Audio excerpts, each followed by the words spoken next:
The sleek black limousine glided to a stop outside the sprawling mansion, its tires crunching softly on the gravel driveway like a whisper from a forgotten past. Victor Harrington, the self-made millionaire whose face had graced the covers of Forbes and Time, stepped out into the crisp evening air, his heart pounding with a mix of anticipation and unease. It had been 5 long years since he'd last set foot in this house. 5 years of relentless boardroom battles, international deals, and a fortune that had ballooned into the billions. He'd left behind a grieving widow's shadow and a young son, promising to return as a hero who could provide everything money could buy. But now, as he pushed open the heavy oak door, the silence of the empty foyer hit him like a gut punch. Where was everyone? A faint laughter drifted from the kitchen, pulling him forward like an invisible thread. What he saw through the doorway stopped him cold. His new black maid, a woman he'd hired sight unseen through an agency just months ago, stood at the stove with flour-dusted hands, while his only son, little Tommy, now a lanky 12-year-old, perched on the counter, giggling as he tossed chocolate chips into a bowl. They looked like a family. His family. And Victor felt like an intruder in his own home. Victor's mind reeled as he stood frozen in the doorway, his designer suitcase slipping from his grasp with a thud that echoed through the hall. The maid, her name was Elena, he recalled from the emails, turned first, her warm brown eyes widening in surprise. She was striking, with ebony skin that glowed under the soft kitchen lights and curls tied back in a practical ponytail. She wiped her hands on her apron, a simple floral thing that seemed out of place in his opulent world. "Mr. Harrington?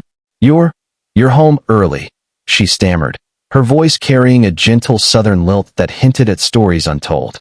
Tommy slid off the counter, his face lighting up for a split second before clouding over with confusion and something darker, resentment, perhaps. "Dad?"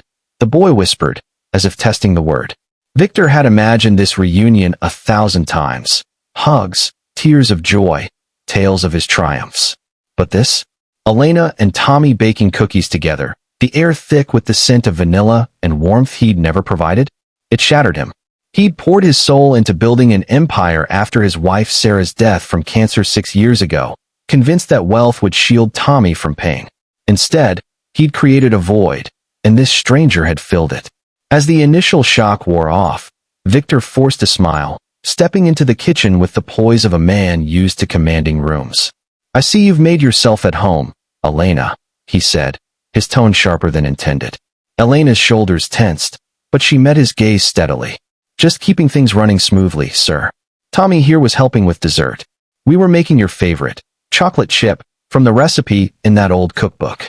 Tommy nodded silently, his eyes darting between them. Victor felt a pang in his chest. The boy had grown so much, his once chubby cheeks now sharp and angular, mirroring Sarah's features. That night, over a tense dinner of reheated lasagna, Elena's cooking, of course, Victor learned fragments of their life without him. Elena had arrived 4 months ago, fresh from a temp agency after losing her own job as a nurse's aide in Atlanta. She'd fled an abusive marriage, leaving behind a life of struggle in the projects, determined to build something better. Tommy, starved for attention, had latched onto her like a lifeline. They read books together, played board games, even planted a small garden in the backyard. Victor listened, his fork hovering midair, jealousy twisting in his gut. How had this woman, with her modest background and quiet strength, become the heart of his home? The days that followed were a whirlwind of awkward adjustments. Victor tried to reclaim his role as father, showering Tommy with gifts, a new gaming console, tickets to a basketball game, even a pony stabled at a nearby farm. But Tommy's responses were polite at best, distant at worst. "Thanks, Dad," he'd mumble, before retreating to his room or seeking out Elena for homework help. Victor watched from his study as Elena helped Tommy with math problems, her patience infinite as she explained fractions with cookie analogies. It stung. Victor had aced calculus in college, yet here he was, sidelined. One evening, after Tommy had gone to bed, Victor confronted Elena in the living room, the fireplace crackling like his frayed nerves. "What exactly is your role here?" he demanded, pacing in his tailored suit. Elena sat composed on the edge of the couch, her hands folded. "To clean, cook, and care for Tommy while you're away, sir." But he's a boy who needs more than that. He needs love. Her words hit like a slap. Victor sank into an armchair, his empire suddenly feeling hollow. I did this for him, he whispered. For us. Elena's eyes softened. Money buys things, Mr. Harrington. But it doesn't buy time. As weeks turned into months, the challenges mounted, testing the fragile threads binding them. Victor's first hurdle was his own prejudice, subtle, ingrained from a privileged upbringing in a world where people like Elena were often invisible. He'd catch himself questioning her methods. Why did she insist on home-cooked meals when he could afford chefs? Why teach Tommy about civil rights history alongside his schoolwork? One afternoon, he overheard Elena telling Tommy about her grandmother's stories from the Jim Crow era, how she'd marched for equality with quiet dignity. Tommy listened rapt, asking questions Victor had never thought to pose. It awakened something in Victor, a realization that his son's world was richer for Elena's influence. But prejudice wasn't the only barrier. Tommy's resentment simmered like a pot about to boil over. You left me, Dad. The boy exploded one night after Victor missed a school play due to a late conference call. Elena was there. She always is. Tears streamed down Tommy's face as he stormed out, leaving Victor devastated. Elena found him later, head in hands. He's hurting, she said softly. Give him time. Show him you're here now. Elena's own challenges bubbled to the surface, adding layers to their unfolding drama. Letters from her ex-husband arrived, demanding money and threatening to track her down. Victor discovered them accidentally while sorting mail, and for the first time, he saw Elena vulnerable, her strong facade cracking as she confessed her fears. I came here to start over, she admitted, voice trembling. But the past doesn't let go easy. Victor, moved by her courage, offered to help. He hired a lawyer to secure a restraining order and even funded her enrollment in night classes for nursing certification. In return, Elena opened up about her dreams, becoming a registered nurse, helping families like the ones she'd grown up around. Their late-night conversations became a ritual, bridging the gap between employer and employee. Victor shared his regrets, how Sarah's illness had broken him, driving him to chase success as a distraction from grief. I thought if I built enough, the pain would stop, he confided. Elena nodded, her hand briefly touching his. Pain doesn't stop. You learn to carry it with love. The turning point came during a fierce storm that ravaged the estate one autumn night.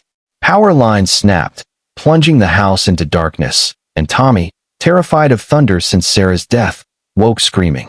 Victor rushed to his room, but Elena was already there, holding the boy close, singing a lullaby her mother had taught her. Victor joined them.